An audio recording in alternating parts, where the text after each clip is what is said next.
53. Back in the Art and Artifacts room, Kyle felt confident they were pretty close to figuring out, well, whatever it was they were supposed to figure out. How it would help them escape from the library was still anybody's guess. "It's 10:44, said Akimi. "The last clue should pop up on the Wonder Dome in 16 minutes. "Okay, you guys," said Kyle, "spread out. We need a rhyme for Andy." "This model of the bank building came in handy," added Miguel. "The Dandy Bandits!" shouted Akimi, once again studying the display of hats. "Yes," said Haley, pulling off her shoes so that she could show everybody her clue card. Band plus bits. Bandits! I found this in the 300s room. "That's the room clue we're waiting for," said Kyle. "Because the Dewey Decimal number for true crime books always starts with the number 3, said Miguel. "When we find that book, it'll tell us how and where the bandits crawled in 1968.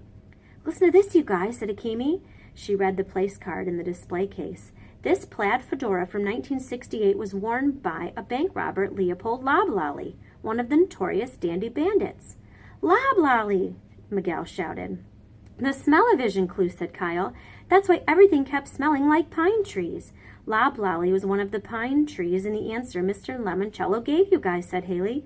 "Whoop, whoop, whoop," said Mr. Lemoncello as banana shoes squeaking. He stepped into the room. "Well done, Miss Daly and Miss Hughes." "See," said Akimi, "I was right the first time when we came in here. I said dandy and everybody else said, no, candy, Willy Wonka." "Yes, it's all coming back to me," said Mr. Lemoncello. 1968, I was pondering an idea for a game at the old public library. And," said Kyle, "you were so totally focused you didn't hear the police sirens screaming past the library as they raced to the Gold Leaf Bank." "The Blackbird was from Alexandriaville," said Sierra. "The police siren whale was from that day." Miguel finished that thought. "When the Dandy Bandits tried to crawl into the bank—" "My goodness," said Mr. Lemoncello. "How could you kids know all that?" "From the game clues," said Kyle. "And from the story Dr. Zinchenko told us on Friday night when somebody asked her why the library building needed a bank vault door." "She was already feeding us clues," said Akimi.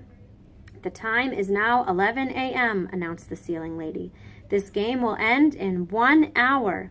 "Come on," said Kyle, heading for the door. "It's the 11th hour. We need to check out the Wonder Dome again." They raced to the balcony. "There it is," said Sierra. 364.1092, shouted Miguel.